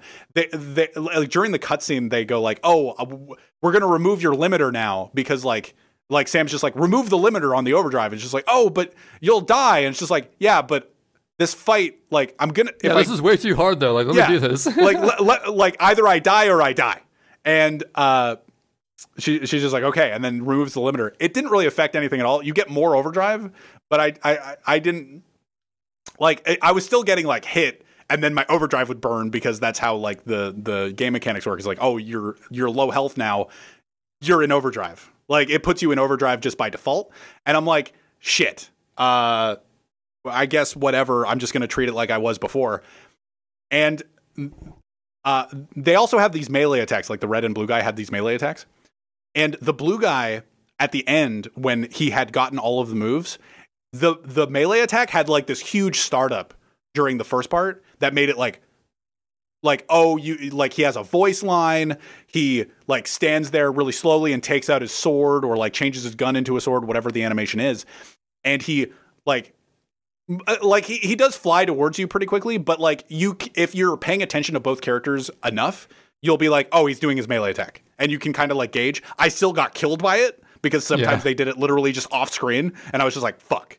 I didn't pay attention to the red guy for this amount of time, and he just hit me with his sword, and I didn't know. But the blue guy, after I had killed the red guy and he was the one guy left, they dropped that animation, and I didn't know. And so I didn't see it coming. And I was in red, and I was just like, please don't choke this. Holy shit, don't choke this. And he just, all of a sudden, he was shooting, and then he was swinging at me, and I was like, oh my God, I'm dead. And I died, and I was so disappointed. I went like, there's a clip of it in my Discord, and I was just like, no! That's my best impression of it. Where it's just like, it's just so guttural, and I'm like, no! I put so much work into it, but I want to take this moment to appreciate my mentality because I knew you were getting to this. I went, no! And then I like sat back up, and I was like, progress. And I like sat, and I grabbed the controller expecting the whole fight to start again. And I did the movement that I did it spawned me at the same spot, and I started sliding forward like I did every other start of the fight.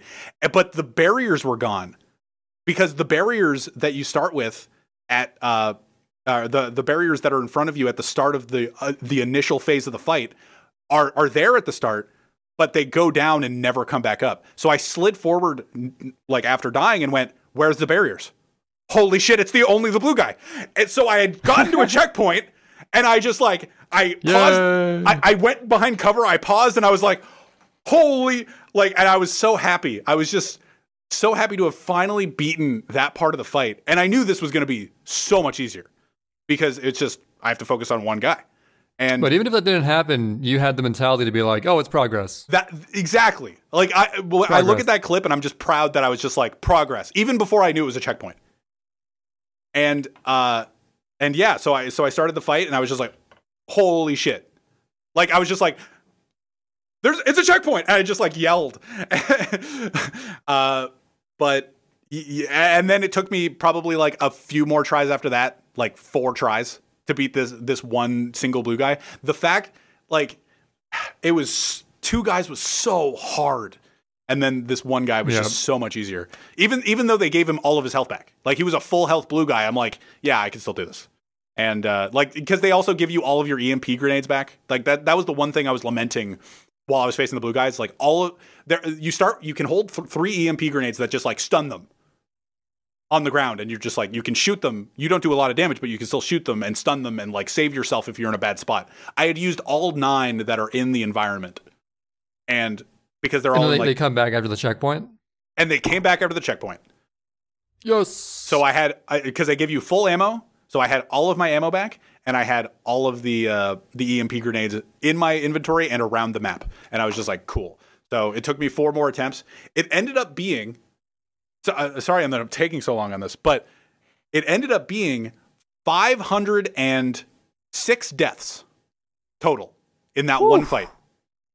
And my goal going into it was to beat my Celeste death count, which was 1,001, and I came close. Total, it ended up being 871 deaths. So if you do the math, I died more times. I died 140-ish more times in that one fight than I did the rest of the game. Jesus. The rest of the game was 365 deaths, and I died 506 times in that one fight. More importantly, that proves Celeste is harder than God Hard Mode in that game because you died more times. So yeah, for sure. There you go. But yeah, I'm glad that I beat it. I'm actually I made a layout to speedrun it. Oh shit! And I want to do another God Hard Mode run. Oh, you're good. I thought you were gonna just like run an easier difficulty. No, I want to do a God Hard Mode. I want to refight this boss. I'm surprised you want to go through the pain of that fight again. That fight was so and after all of it is said and done, and I again, this would have been like the thing that I talked about this podcast if we didn't talk about what we talked about earlier. But I think that was the hardest boss fight I've ever had, like that I've ever fought in my life. Ever. And as a viewer of it, I can definitely see why. It was so satisfying to have everybody in chat be like, yeah, we understand that this looks fucking incredibly hard. Like this, this looks heinous. There was not one person in the chat ever being like, come on. Like, what are you doing wrong? Come on, you just gotta like not peek for that one fraction of a second. It's so easy. Yeah, there was never any sentiment of that. And it was so satisfying. Like, KO joining the call and being like, this is such heinous shit. You joining the call even during the previous fight being like, this doesn't look like it was meant to be beaten. Yeah. Like, even the easier fight. And, I'm glad that I streamed it, and it was incredibly hard. But it was what KO started, or I and KO started referring to as a resume game. So if ever we talk to a new guest that's ever on the podcast and we're talking about like, oh, what's on your gaming resume or whatever, just know that now forever, God Hard Mode Vanquish will be on my resume. Like, yes, whenever you apply for a job in gaming, yeah, that's what you'll tell them. Whenever I'm talking to Isaiah or Chillin' Dude or whoever, if ever I'm talking to somebody about getting a job in gaming, I will be like, Vanquish God Hard Mode, and they'll be like, what? And I'll be like, no, and they'll be like, come on in. They'll just let you in, give you the golden key, like boom, he's the man. And the end time was what? It was 12 hours. So the stat page, they give you a stat page for every mission. So I lingered on the stat page forever. I rewatched the fight after I finished the game. That's literally the last fight. You finish that, and there's like a quick time event afterwards. I'm like, I can't choke this. And I went back to look. There's a checkpoint after, like, before the quick time event at the end. So even if I screwed it up, it would have been fine. But I was in the moment. You I was screwed up mashing the X button or something. It was like hold specific directions on the control stick and then press R to shoot their gun. And that's a funny thing too. Early on in the fight, like as I early on in my attempts, somebody was just like, just get his gun. Because his gun is so goddamn good. And I was just like, yeah, lol XD. At the end, and I didn't remember this, you get his gun. Ooh. And I'm just like, oh, I get to shoot him with his own gun. Ah. That's so satisfying. But yeah, I lingered on the stats page afterwards, and it said, so of pure gameplay, it was 12 hours. Without that's like 12 hours in game time. Yes. So like without pausing or lingering on the checkpoint after dying or whatever, just 12 hours, 20 minutes of pure gameplay. And that's a lot of time. And there's also a munitions fired stat. Oh boy. And it capped. It hit 99,999 for that fight alone. Either it was that much or more than that. We don't really know. No, because the total is also there. Oh. So the total for the entire playthrough was also 99,999. So it capped. It cannot go higher than that. So I shot that many bullets in that fight. Wow. And then there was a distance traveled one, which is less impressive. It also capped, but it like total. It was a long journey. It was a long journey. Yeah, it was like 42,000 whatever units they go by. But yeah, so that's God Hard Mode Vanquish. Basically, the last fight. The last fight is 506 deaths. The second to that is 72 deaths. And then like 70 deaths and like 67 deaths. And then it just like peters off from there, where it's just like, then the next one's like probably 20 deaths in a mission or whatever, depending on the fight. And then it just like, some of them are just like one death. But like it's 506, 72, 70, 67. And then it's just like, holy shit, this game is goddamn hard. Hard. Goddamn hard mode. Yeah, but there you go. You beat it. I'm proud. Thank you. Good job, man. It was tough. While you're doing that, I was playing the definitively harder game, Celeste. Doing it purely from death count. Yeah. I actually did everything I want to do in the game. There are, as a Celeste speedrunner actually mentioned in our previous episode, certain collectibles that even someone who has 400 hours in the game and ran the game, couldn't even get. Yeah. And I 100% understand why after playing the game some more. I can see why. Oh, yeah. So I did all the regular missions, all the B-sides, and all the C-sides. Mm-hmm. The C-sides, so I was anticipating C-sides to be like just crazy gauntlets of like most absurd stuff ever. Mm-hmm. But actually, they weren't really that bad, in my opinion. They were pretty hard. Like, they were like pound for pound, more difficult than the B-sides. Mm-hmm. But each C-side is actually only 3 screens. Mm-hmm. It's just like 3 screens per level of just screens that are supposed to be harder than the B-sides, like individually, those screens. Mm-hmm. But even with that said, like there's certain scenarios, like I thought like the Summit B-side, which you and KO saw me do, I thought that B-side was harder than the C-side, and like there was stuff like that. But regardless of like, difficulty stuff, I beat all those. I have all 175 of the red berries. But then there are 27 more strawberries you can actually get, known as the golden strawberries. Oh, yeah. And these are the things, so I got 2 of them before giving up. And it's another word for a deathless playthrough. So you have to beat a level deathless to get a golden strawberry. That's so interesting. Yeah, so I got the golden strawberry. I think for level 1, like first try, it was pretty easy. Is that the tutorial? Like the Forsaken City? Oh, okay. I guess you can call it tutorial level. I don't really know. I don't know. Not the level where you run across the bridge. That isn't okay. That's what I was asking. Yeah. No. This is like the first the first actual level for Forsaken City. It's like, yeah, I got the first golden strawberry for the walking on a bridge. No, there's no strawberries there. No. Oh, okay. I got that one, and then the second level I got pretty easily as well. Then the third level is where I gave up, because the Celestial Resort is actually a very lengthy level with like, it has like that ghost hotel manager guy. Mr. You gotta Oshiro. like go. Yeah, you gotta go through. I was like, wow, you're really good with names, Jesus. There we go. I don't know like any names when I do stuff. Mr. Oshiro, let's go. I am the worst with names. Hey, I live streamed it and had to read it a lot. Oh, that's true. Maybe saying it aloud also helps. Yeah. But yeah, level 3, I could have probably done it eventually, but there were like 2 go-through attempts where I got to the section where he becomes evil and starts like attacking you from behind. Yeah. And I died 2 different times in that section after like 10 minutes worth of level getting there. Mm-hmm. And I was like, I think I'm done with this game. You gotta be like so consistent to beat these levels deathless. And yeah, and like the final level, the DLC thing called Farewell, like you gotta be a freak of nature to beat that deathless. It's like a super long level. So the whole thing took me, based on in-game time, I see the screenshot right now, 6 hours and 47 minutes of a level. The final screen, by the way, final screen alone took me about 2 hours to beat. Crazy. Because it is an extremely long level where, like, they even introduced, like, a new mechanic where, like, you grab onto this little mushroom thing, you can, like, sort of glide down slowly. Mm-hmm. And there's all sorts of mechanics with, like, boosting up into this little mushroom thing. You can, like, glide. Wind can, like, push you up while you hold it and, like, dodge stuff side to side. And it was, like, this long, big-ass room of, like, challenge after challenge. And granted, it gets progressively easier as it goes, but as you get towards the end, you're more likely to choke.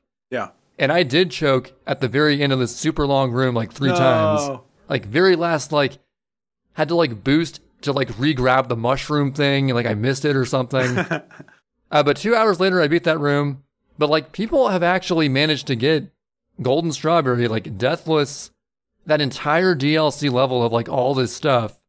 And I can't even imagine that. Like, Celeste speedrunners are far crazier than I ever imagined. Yeah. Yeah. Because they actually, there's a miscellaneous category called 202 berries. Yeah. Where you actually have to get every single strawberry, every golden strawberry. And TGH, the record holder, has a run in like 3 hours and something minutes. He's and nuts. I'm like, dude, how the fuck is that possible? Yeah, that's crazy. What a madman. But yeah, after being this, you know, it's a very fun game. I definitely enjoyed the B-sides and C-sides, added a lot of depth. You know, they were very, I felt accomplished beating them because they were quite challenging. And I have far more respect for Celeste speedrunners after doing so. I gotta say that much. So yeah, good shit. Well, like I want to commend you because you kept playing. Like I beat Celeste and it was just like I feel like playing God Hard mode. Vanquish. I'm gonna put this. I haven't played it since I beat it. I don't think. Or no, I did some like B-sides the morning after before we recorded. But since we recorded the Celeste, the rhyming Celeste episode. I have not touched the game, but you got everything but the 25 golden berries. Yeah, so I got all the crystal hearts and all the red strawberries, only 2 golden strawberries. That's, you know what? If I was sitting with you, we'd high five, you know? Like we played hard games. Yeah. Like when we started, I want to say yours was quite a bit harder, but But the podcast is called Video Games Are Hard, and it was never like because like we played hard games. It was just kind of like a thing that I said when we played Super Mario Sunshine. It's just like and somebody screwed up. It's just like video games are hard, you know.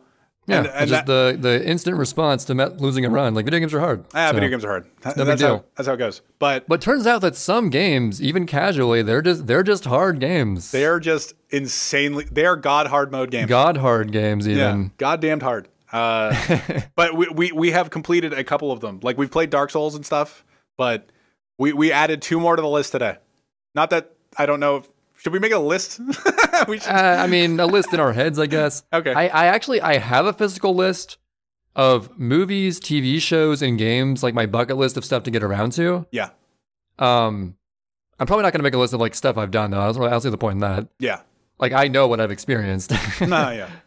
But I'm probably going to get to Dark Souls 3 next. However, I'm also... What were you going to say? I was going to cut you off, but I think you might say it. I'm on the verge. In fact, the video might potentially get released before this episode even goes up. Or maybe not. I don't know. It'll go up sometime next week. As this podcast goes up. Yeah, this podcast going up on Tuesday. We're recording this the Saturday before.